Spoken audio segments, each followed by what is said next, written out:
ودين الحق ليظهره على الدين كله وكفى بالله شهيدا. أشهد أن لا إله إلا الله وحده لا شريك له إقرارا به وتوحيدا، وأشهد أن محمدا عبده ورسوله صلى الله وسلم وبارك عليه وعلى آله وأصحابه ومن اقتفى أثره واتبع هداه. يا أيها الذين آمنوا اتقوا الله حق تقاته ولا تموتن إلا وأنتم مسلمون، ثم أما بعد.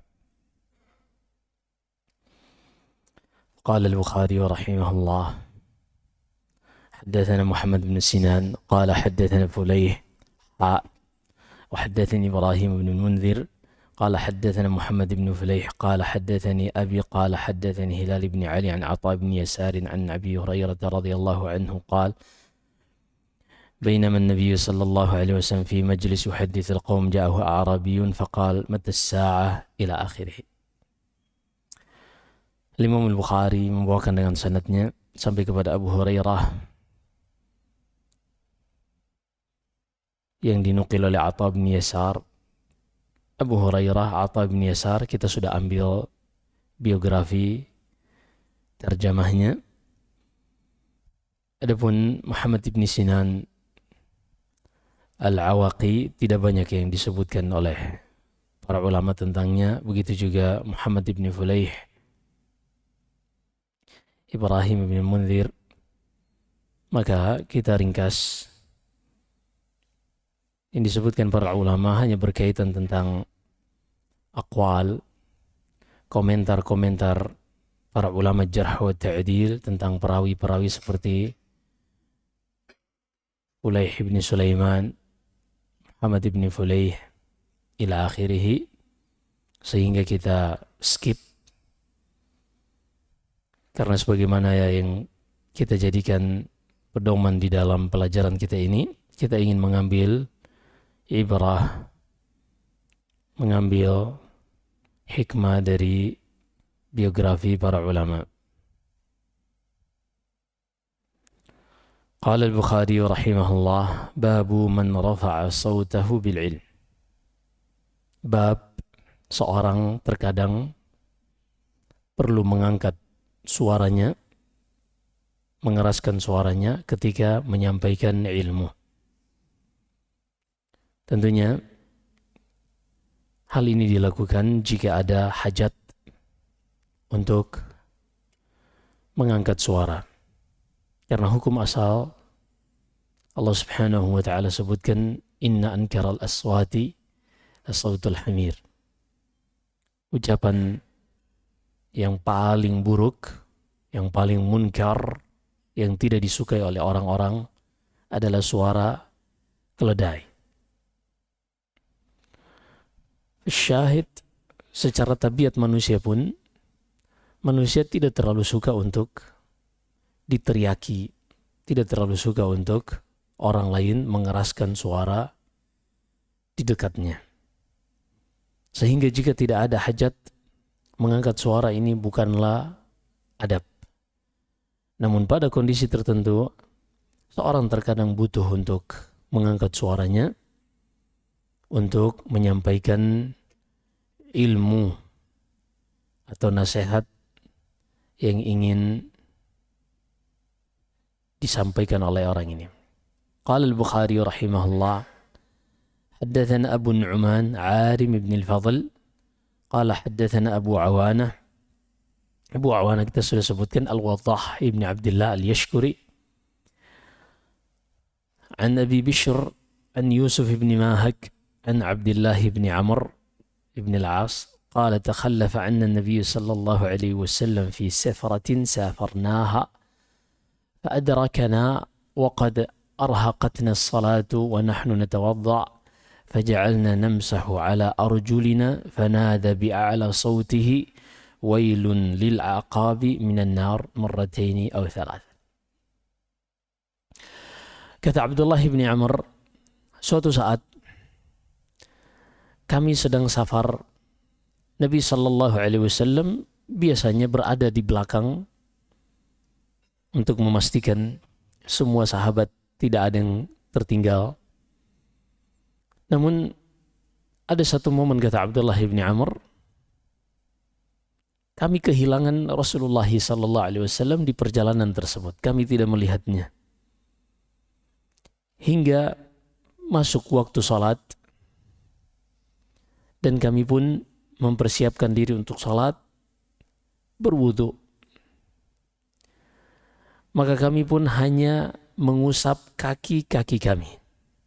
Ketika berwudu, kami hanya mengusap kaki-kaki kami. Seharusnya, dan ini yang wajib, ketika berwudu, kaki dicuci. Kata Allah Subhanahu wa ta'ala, "Idza qumtum ila as-salati faghsilu wujuhakum wa aydiyakum ila al-marafiqi wamsahu bi ru'usikum wa arjulakum." Ay waghsilu arjulakum. Cuci kedua kaki kalian. Adapun mengusap, ini hanya dilakukan pada kepala. Wamsahu bi ru'usikum. Adapun wa arjulakum di sini mansub ala annahu maf'ul li faghsilu. Mansub fathah arjulakum karena sebagai objek dari kata faghsilu, cucilah, bukan sebagai maf'ulun bihi al-mu'adda biba, bukan sebagai objek bagi kata wamsahu, yaitu usap. Fasyahid, ini dalam ilmu tafsir, intinya seharusnya kaki ini dicuci. Tapi para sahabat karena capek, mereka ingin cepat-cepat. Ketika sampai kepada kaki, mereka hanya mengusapnya. Maka Nabi sallallahu alaihi wasallam melihat kemungkaran ini, dan beliau jaraknya lumayan, tapi melihat hal ini, beliau pun mengangkat suaranya seraya mengatakan, "Wailun lil aqabi minan nar." Beliau meninggikan suaranya untuk sampai kepada para sahabat dengan mengatakan, celaka al-aqib,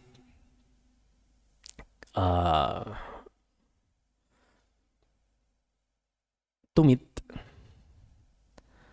yang tidak dicuci ketika berwudu. Celaka, wail, ini ad-du'a bil halak. Wail ini artinya mendoakan kecelakaan atau mengabarkan tentang kecelakaan, kebinasaan. Disebutkan oleh Imam Al-Qurtubi dan selainnya, wail ini wadin fi jahannam, salah satu lembah di dalam neraka jahannam. Fasyahid, apa yang dikabarkan oleh Nabi sallallahu alaihi wasallam ini menyampaikan kepada para sahabat untuk mereka berhati-hati dalam berwudu dengan mencuci kaki mereka hingga ke tumit. Adapun mengusap pada kaki ini tidak cukup, dan bedanya antara mengusap dan mencuci, al-ghasl wal mash. Al-ghasl madara fihi al-ma. Al-ghasl ini ketika kita melihat air itu mengalir, maka ini menunjukkan objek tersebut dicuci. Ketika air mengalir pada satu, misalnya kita ingin mencuci muka, ketika kita melihat air mengalir, maka kita mencuci muka. Tapi ketika tangan kita lembab dan kita mengusapkan ke muka, tidak akan terlihat air yang mengalir. Ini al-mash. Jadi berbeda antara keduanya.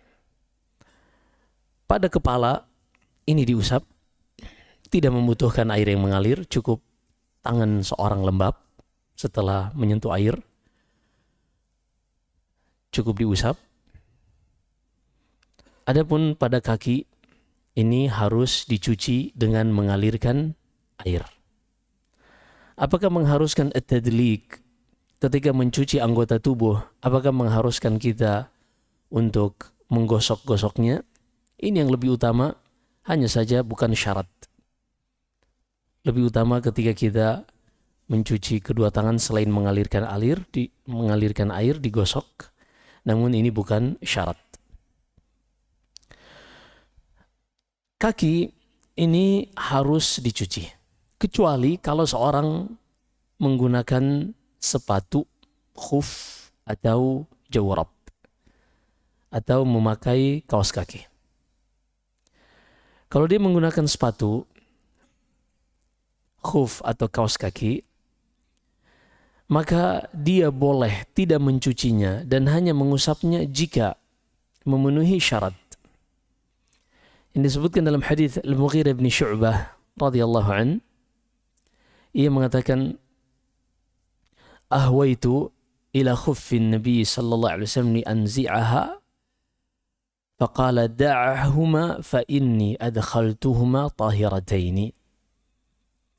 Kata Al-Mughirah bin Syu'bah, suatu saat pernah aku bersama Nabi sallallahu alaihi wasallam, beliau hendak berwudu sedang mengenakan khuf. Kami pun atau aku pun ingin membantu Rasulullah melepaskan khufnya, dan ini kebiasaan para sahabat di dalam berkhidmat kepada Nabi sallallahu alaihi wasallam.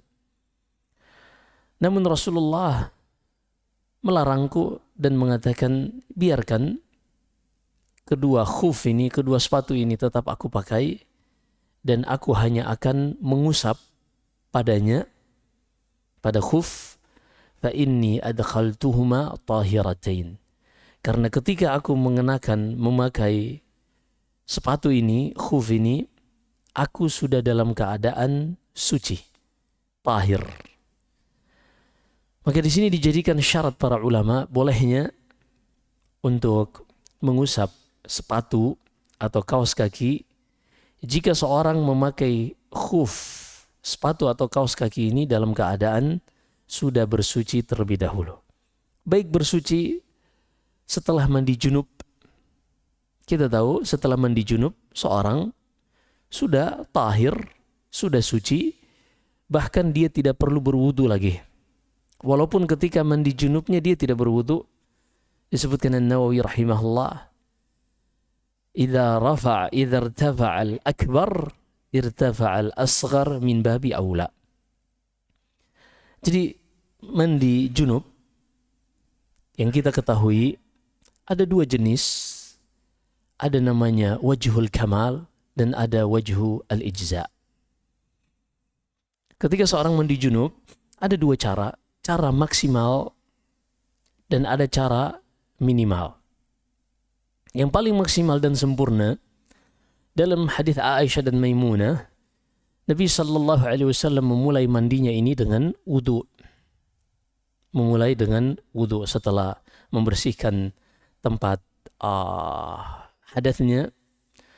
Nabi sallallahu alaihi wasallam memulai dengan wudu. Kemudian memulai dengan bagian kanan, al-mayamin. Para ulama mengambil dari mana sunnahnya memulai mencuci bagian tubuh bagian kanan.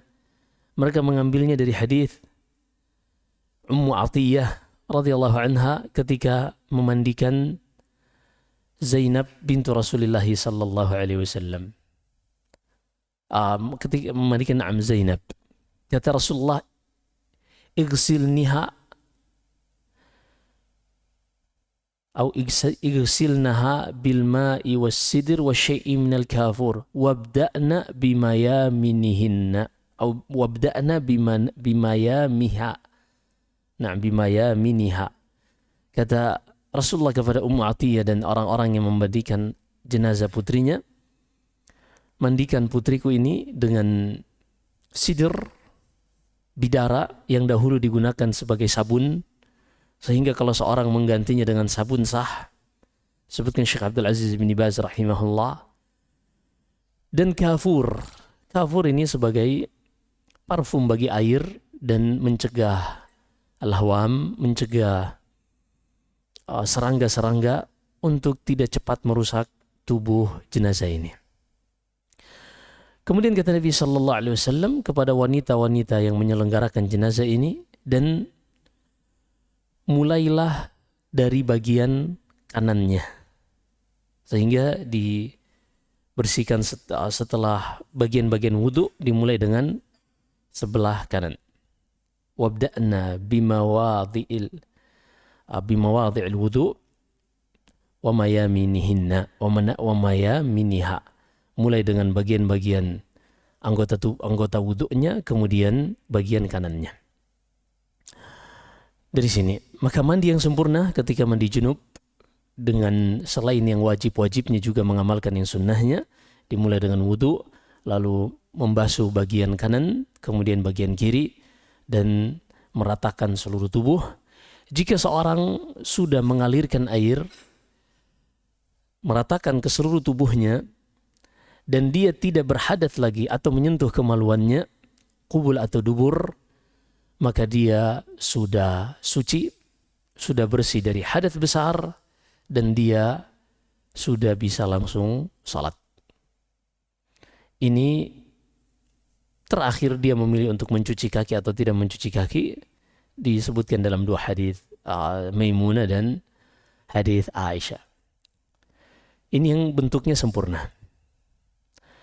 Yang minimalis adalah seorang setelah membersihkan tempat najisnya, dia langsung mengguyur air, meratakan air ke tubuhnya tanpa berwudu. Selama ujung rambut dan ujung kaki sudah basah, maka dia telah suci. Seperti seorang misalnya di samping rumahnya ada sungai atau kolam renang yang airnya mengalir, ia langsung nyebur ke dalam tanpa wudu, dan dia tidak menyentuh kemaluannya lagi dan tidak berhadas. Ketika dia keluar dari air ini, tentunya seluruh tubuhnya sudah basah, maka dia telah suci dan sudah bisa langsung salat. Karena disebutkan An-Nawawi, jika hadas akbar sudah terangkat, maka hadas asghar lebih utama lagi untuk terangkat. Maka kalau seorang setelah mandi junub, ia mengenakan sepatu atau kaos kaki, atau setelah berwudu ia menggunakan sepatu atau kaos kaki, maka dia telah, ketika dia ingin berwudu, dia boleh untuk hanya mengusap pada sepatu atau kaos kakinya. Dengan catatan, khuf ini tidaklah dikatakan khuf sampai menutupi al-ka'bain, sampai menutupi kedua mata kaki. Sehingga di antara syarat untuk seorang boleh mengusap sepatu atau khuf ketika menutupi kedua mata kaki. Karena itulah khuf yang dipahami di zaman Nabi sallallahu alaihi wasallam. Ini di antara syarat-syarat yang disebutkan para ulama. Adapun berkaitan tentang waktu bolehnya mengusap, Nabi sallallahu alaihi wasallam rakhas, memberikan izin kepada orang yang sedang muqim untuk mengusap sepatu atau kaos kaki tidak lebih dari 1 hari. 1 hari yaitu 24 jam. Ini tidak boleh lebih dari 1 hari ketika seorang muqim. Adapun ketika sedang safar, maka seorang boleh untuk sampai 3 hari 3 malam. 3 hari 3 malam. 3 kali 24 jam. Ini boleh baginya untuk mencuci atau mengusap ketika akan mencuci kakinya. Jawab, ini sama dengan khuf, bukan karena qiyas, tapi karena dalil yang disebutkan para sahabat masahu alal jawarib. Para sahabat dahulu mereka mengusap pada kaos kaki sebagaimana mereka mengusap pada khuf, khilafan li Abi Hanifah, karena sebagian Hanafiyah mereka menyangka bahwasanya mengusap kaos kaki itu dikiaskan pada khuf. Tapi indal jumhur sabit dari perbuatan para sahabat, dan apa yang dilakukan oleh para sahabat pada perkara yang tidak boleh ijtihad padanya, hukumnya hukum marfu'. Hukumnya sama dengan kalau mereka melihat langsung Nabi sallallahu alaihi wasallam yang melakukannya. Disebutkan Al-Iraqi rahimahullah dalam manzuma Alfiyatul Hadits, wa ma ata an sahibin bihaitsu la yuqalu ra'yan hukmuhu ar-raf'u ala. Setiap perkara dalam agama ini yang bukan ranah ijtihad dilakukan atau diucapkan para sahabat, bukan pada ranah ijtihad, maka ini hukumnya hukum marfu', sama dengan mereka melihat langsung Nabi sallallahu alaihi wasallam atau mengatakan langsung. Hadits Abdullah bin Amr ibn al-As radhiyallahu anhuma menyebutkan di antara akhlak Nabi sallallahu alaihi wasallam yaitu beliau selalu yatafaqqadu ashabah. Beliau selalu mengawasi, memantau sahabat-sahabatnya. Bahkan dalam setiap safar, beliau selalu berada di belakang untuk memastikan tidak ada yang tertinggal. Pernah suatu saat, ketika hendak kembali ke Madinah dalam salah satu safar, adunhu Khaybar, Nabi sallallahu alaihi wasallam sebagaimana dalam hadits ini beliau berada di belakang. Ternyata ada seorang sahabat yang menunggangi onta bati'ah, onta yang sangat lambat. Rasulullah sallallahu alaihi wasallam pun mendekati sahabat tersebut. Ternyata dia adalah Jabir ibni Abdullah ibni Amr ibni Haram radhiyallahu anhuma. Jabir, sahabat Nabi sallallahu alaihi wasallam yang sudah masuk Islam sebelum Rasulullah berhijrah. Beliau mengikuti Bai'atul Aqabatil Ula. Beliau ikut Bai'atul Aqabah pada tahun 2 tahun sebelum hijrah. Fasyahid, Nabi sallallahu alaihi wasallam melihat Jabir seperti ini pun beliau tidak membiarkan Jabir melewati kesedihannya ini sendirian. Karena sahabat yang lain sudah berjalan, ia sendirian di belakang disamperin oleh Nabi sallallahu alaihi wasallam.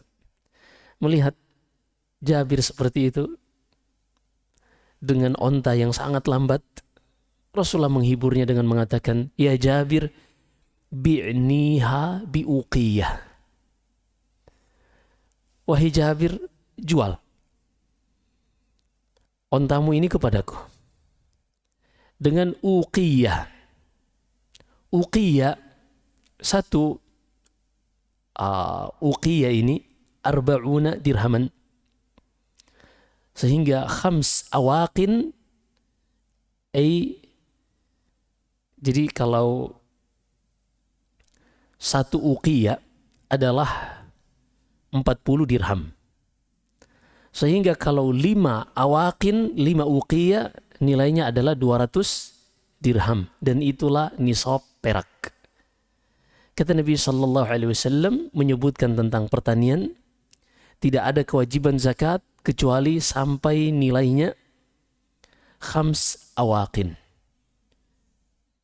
Zakat pertanian tidak wajib kecuali telah sampai kepada nisab 200 dirham. Artinya nilai hasil pertaniannya yang bisa disimpan, hasil pertaniannya seperti gandum, korma, begitu juga beras, ini kena zakat jika sudah sampai nilainya setara dengan 200 dirham.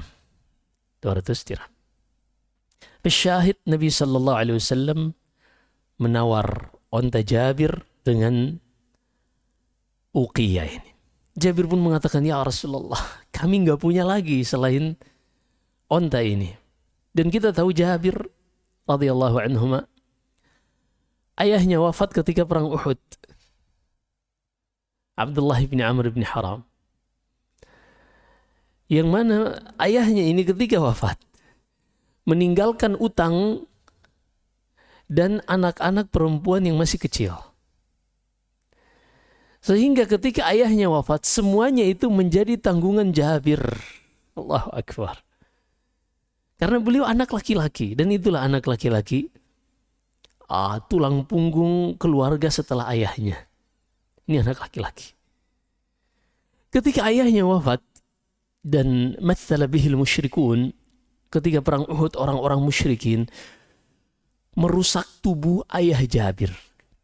Karena kebiasaan orang musyrik ketika mereka di dalam peperangan, walaupun musuhnya sudah terbunuh, mereka nggak puas. Mereka merusak jasad musuhnya. Bahkan kata Anas bin Malik, jenazah pamannya Anas bin Nadhr 89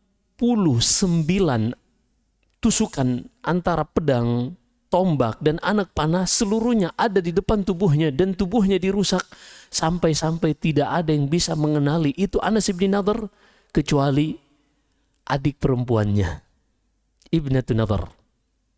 Bagaimana dia mengenalinya? Dari salah satu jarinya.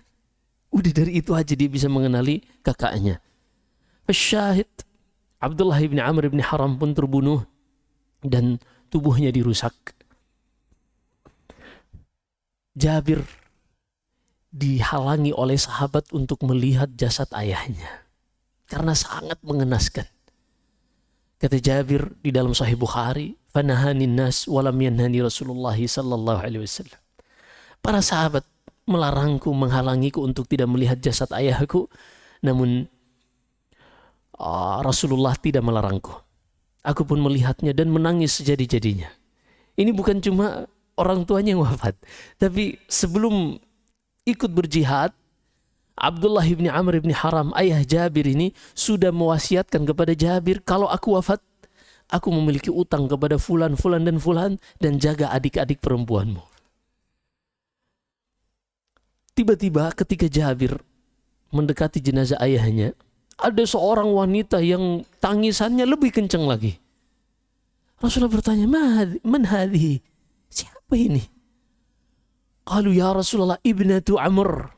Ya Rasulullah, ini adalah bintu Amr ibni Haram, saudari dari Abdullah ibni Haram. Artinya ini adalah bibi dari Jabir. Apa kata Rasulullah SAW? Sawa'un tabki alaihi, hiya tabki alaihi aw la tabki, fala tazalul malaikatu tudhalliluhu hatta rafa'tumuh. Kata Rasulullah SAW, kabarkan kepada wanita ini, sama saja dia mau menangis atau tidak menangis, dari tadi aku memperhatikan malaikat-malaikat selalu menaungi jenazah Abdullah bin Amr bin Haram ini sampai kalian mengangkat jenazahnya dan memindahkannya. Artinya nggak ada yang perlu kalian tangisi. Kalian manusia menangis karena ditinggal, tapi dia sedang berbahagia di sisi Allah Subhanahu wa Ta'ala. Beberapa hari setelahnya, Rasulullah berjumpa dengan Jabir setelah selesai peristiwa perang Uhud. Jabir masih sedih. Karena 3 hal. Ayahnya wafat, utang ayahnya, dan harus menanggung adik-adiknya yang masih kecil, semuanya perempuan. Maka Rasulullah pun mengatakan, ya Jabir, ma kallama Allahu ahadan illa mi wara'i hijabin illa abak. فإنه أحياه ثم قال يا حبدي سل أعطيك. Wahai Jabir, apa yang kau tangisi? Tahu enggak engkau? Tidak ada seorang pun yang Allah ajak bicara melainkan di balik hijab, kecuali ayahmu. Allah hidupkan ia, kemudian Allah mengatakan kepada ayahmu, mintalah kepadaku wahai hambaku, niscaya aku akan perkenankan, aku akan kabulkan permintaanmu. Apa kata ayahmu? Qala, ya Rabb, ya Allah, hidupkan aku kembali agar aku bisa berjihad lagi di jalanmu, dan aku wafat agar aku mendapatkan kedudukan di surga ini yang lebih tinggi dari yang aku dapatkan sekarang. Apa kata Allah? Innahu sabaqa minni annaha innahu man sabaqa minni man sa'ara ilaiha annahum la yarji'un. Wahai hambaku, telah tetap keputusanku, siapa saja yang sudah wafat, dia tidak akan pernah kembali hidup di dunia. Artinya, Jabir, apa yang kau tangisi? Ayahmu berada dalam kenikmatan, Bahkan kalau dia diizinkan untuk bisa hidup lagi, permintaannya adalah jihad lagi. Agar dia bisa terbunuh mati syahid kembali. Apa yang kau tangisi? Lalu kata ayahmu, ia meminta kepada Allah, kalau memang aku tidak bisa kembali hidup, berjumpa dengan kaum muslimin, mengabarkan langsung kepada mereka, tolong ya Allah, sampaikan kenikmatan yang kami dapatkan di surga ini kepada mereka. Maka Allah pun menurunkan firman-Nya di dalam surat Al-Imran, "Wala tahsabanna alladhina qutilu fi sabilillahi amwatan, bal ahya'un 'inda rabbihim yurzaqun, farihina bima atahumullahu min fadlih, wa yastabshiruna billadhina lam yalhaqu bihim min khalfihim alla khawfun 'alayhim wa la hum yahzanun, yastabshiruna bi ni'matin min Allahi wa fadl, wa anna Allaha la yudhi'u ajral mu'minin." Allah pun mengatakan, menyampaikan permintaan Abdullah bin Haram ini kepada kaum muslimin, jangan pernah kalian menyangka orang yang wafat di jalan Allah itu mereka mati dan selesai kehidupannya. Tidak. Mereka dalam keadaan mendapatkan rezeki dari Allah Subhanahu wa ta'ala, dinugrahi berbagai macam kenikmatan, dan mereka sangat gembira dengan itu. Mereka sangat senang dengan itu. Sehingga apa yang kau tangisi wahai Jabir? Engkau menangis, ayahmu sedang berbahagia di surga. Lalu Rasulullah membantu Jabir untuk menunaikan utang ayahnya. Jabir mengatakan, ya Rasulullah, ayahku meninggalkan utang dan kami memiliki aset hanya berupa pohon korma yang tidak terlalu luas. Dan ini mengisyaratkan seorang itu hanya boleh berutang kalau dia memiliki aset yang dia pandang bisa menutupi utang-utangnya kalau dia wafat. Itu dilakukan oleh Rasulullah. Mata wadi'uhu marhunun 'indal yahud. Rasulullah wafat dalam keadaan baju perangnya tergadaikan ke salah seorang Yahud. Beliau mengutang, meminjam 30 sa' gandum untuk kebutuhan keluarganya. Beliau mengutang gandum ini. Beliau melakukan utang hanya karena kebutuhan pokok, dan beliau melakukan utang ini ketika beliau memiliki aset yang bisa menutupi utang tersebut. Karena Nabi SAW mengatakan, yughfaru lisyahidi kullu dhanb illa ad-dain. Seorang yang mati syahid akan diampuni seluruh dosa-dosanya, digugurkan hak-haknya kecuali utang, karena ini berkaitan dengan hak manusia. Fasyahid, Jabir pun mengatakan, yang kami miliki hanya satu pohon korma yang tidak terlalu luas. Kalau kami gunakan untuk bayar utang ayahku, maka kami tidak akan memiliki makanan lagi. Tapi kalau kami pakai untuk makan, utang ayah kami tidak terbayarkan. Nabi SAW itu orang yang sangat ringan. Abdun sahal. Beliau mudah untuk membantu orang lain. Beliau pun diajak oleh Jabir mendatangi kebunnya melihat sendiri. Rasulullah mendoakan keberkahan bagi kebun tersebut. Kata Jabir, seperti dalam Sahih Bukhari, kata Jabir radhiyallahu an, ketika musim panen datang, kami menjual hasilnya dan menutupi semua utang-utang ayah kami, dan masih tersisa persis seperti itu untuk kami makan.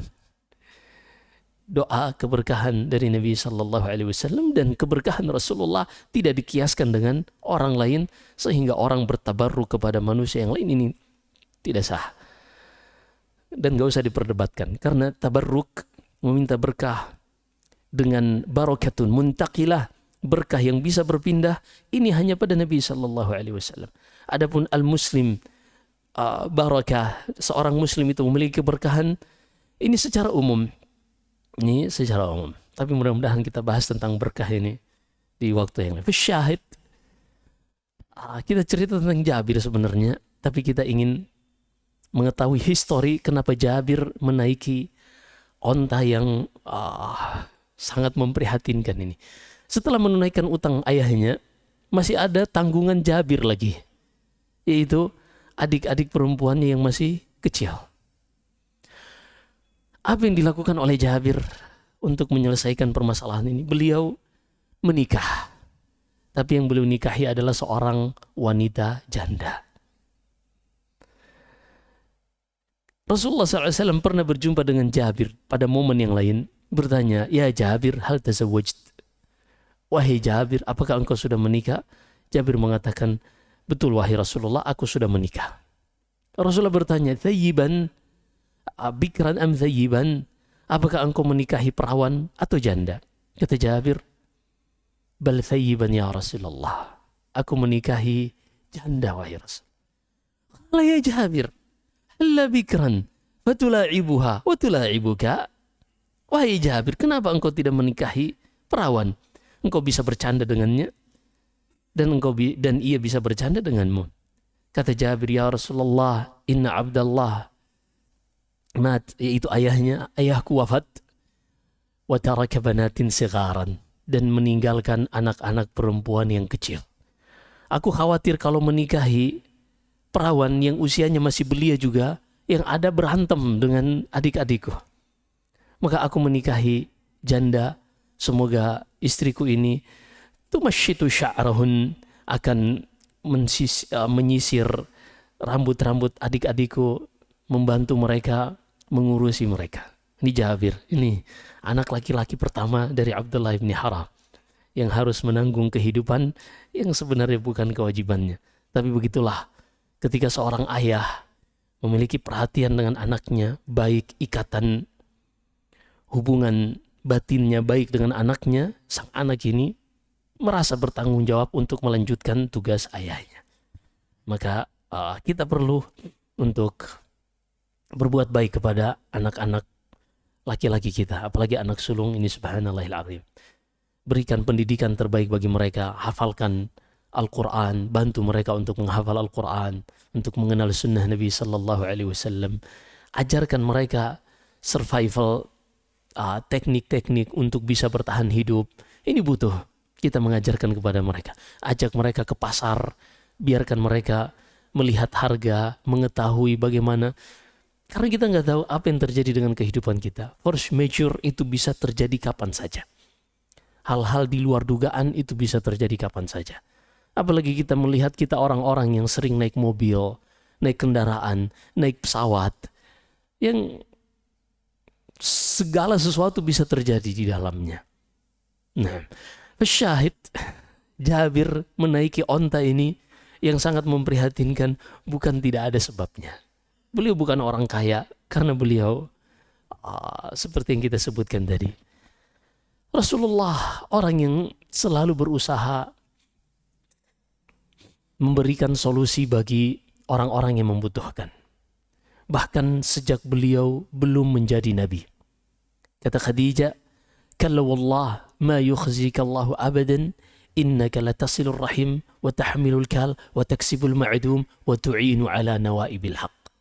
Sebutin Al-Bukhari dari hadits Aisyah, kata Khadijah radhiyallahu anha, "Demi Allah wahai Muhammad sallallahu alaihi wasallam, Allah tidak akan pernah menyia-nyiakan orang sepertimu." Karena Rasulullah menyangka ia sudah gila. Berjumpa dengan malaikat Jibril, Rasulullah menyangka sudah berhalusinasi berlebihan. Sehingga kata Khadijah menenangkan suaminya, "Demi Allah, orang yang sepertimu wahai Muhammad sallallahu alaihi wasallam tidak akan pernah disia-siakan oleh Allah dalam kehidupan ini. Karena engkau itu seorang yang membantu orang miskin, membantu menunaikan hajat-hajat orang lain. Engkau memberikan pakaian kepada orang yang membutuhkan. Di dalam sunnatullah, di dalam kehidupan, orang yang baik seperti itu tidak akan pernah disia-siakan oleh Allah Subhanahu wa ta'ala." Itulah Nabi kita Muhammad sallallahu alaihi wasallam. Akhirnya Jabir pun menawar, "Ya Rasulullah, tolong naikin lagi harganya." Hingga Rasulullah sepakat dan Jabir mempersyaratkan, "Ya Rasulullah, ashtaritu alaik humlanaha ilal Madinah." Tapi wahai Rasulullah, boleh aku jual ini, namun aku persyaratkan nanti penyerahan onta ini sampai ke Madinah. Karena kalau sekarang berarti aku harus jalan kaki nih. Akhirnya Rasulullah SAW memukul atau menendang sedikit onta ini. Ternyata onta tadi langsung menjadi onta yang semangat dengan berkah dari Nabi SAW, menjadi onta yang kencang seperti onta yang normal. Hingga akhirnya mereka pun berjalan sampai ke Madinah. Sesampainya di Madinah, Jabir radhiyallahu an berarti harus mengantarkan onta ini kepada Nabi sallallahu alaihi wasallam karena itu sudah kesepakatan. Di sini para ulama menjadikan dalil akan bolehnya mempersyaratkan sesuatu objek yang diperjualbelikan baik barang ataupun jasa ketika dilakukan transaksi. Seperti misalnya seorang menjual pohon mangga, lalu sang penjual mengatakan, oke, boleh, tapi aku persyaratkan buah yang musim paling dekat ini adalah milikku. Adapun nanti untukmu di bulan-bulan berikutnya. Ini boleh. Kecuali kalau dia mempersyaratkan silakan beli pohon ini, tapi buahnya untukku. Ini nggak boleh. Karena yukhalif maqsud al-aqd. Karena di antara yang membatalkan akad itu, jika syarat ini bisa menghalangi tujuan transaksi dilakukan. Karena tujuan seorang beli pohon buah adalah untuk mendapatkan buah. Maka kalau dipersyaratkan, tapi buahnya semuanya untukku, maka ini tidak ada tujuan yang didapatkan oleh pembeli. Sehingga ini aqdun batil. Ini syarat yang batil. Begitu juga misalnya kalau seorang membeli rumah, penjualnya mengatakan oke, boleh, tapi syaratnya aku yang tinggali rumah tersebut. Ini nggak sah. Kenapa? Yukhalif maqsud al-aqd. Karena transaksi ini tidak memenuhi tujuan dilakukannya akad tersebut. Dalam hadits Aisyah, kullu syartin laisa fi kitabillahi fahuwa batil wa in kana mi'ata syart. Setiap syarat yang tidak di dalam Al-Quran, maka ini batil walaupun 100 syarat yang dimaksud oleh Rasulullah SAW, syarat yang menyelisihi syariat. Adapun syarat sesama kaum muslimin selama tidak menyelisihi syariat, maka ini boleh. Fasyahid, Jabir pun mengantarkan onta ini yang sudah menjadi milik Rasulullah SAW walaupun belum berpindah tangan. Ketika Jabir datang membawa ontanya, apa yang dilakukan Rasulullah SAW? Beliau mengambil dana untuk pembayaran, diberikan kepada Jabir. Ketika Jabir ingin pulang, kata Rasulullah, ya Jabir, khudh jamalak wa dinarak, hal turani aukastuka. Wahai Jabir, ambil ontamu dan ambil duitmu. Rasulullah memberikan dana untuk membelinya sesuai kesepakatan dan juga mengembalikan ontanya. Ya Jabir, hal ra'aitani wa kastuka ala jamalik. Wahai Jabir, apakah engkau menyangka aku akan mencari keuntungan membeli ketika engkau sedang membutuhkannya? Silakan pergi, ambil ontamu dan ambil duitmu. Ini Nabi kita Muhammad sallallahu alaihi wasallam, kebiasaan beliau selalu berada di belakang ketika safar untuk mengecek apakah ada yang tertinggal atau tidak. Dan begitu, terkadang ada yang tertinggal, Nabi sallallahu alaihi wasallam pun menghiburnya, membesarkan hatinya, kalau perlu memberikan solusi untuknya. Ini manusia yang paling mulia.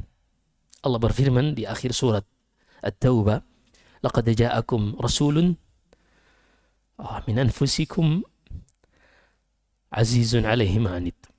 Azizun alaihi ma'anittum. Sangat berat bagi beliau apa yang memberatkan kalian.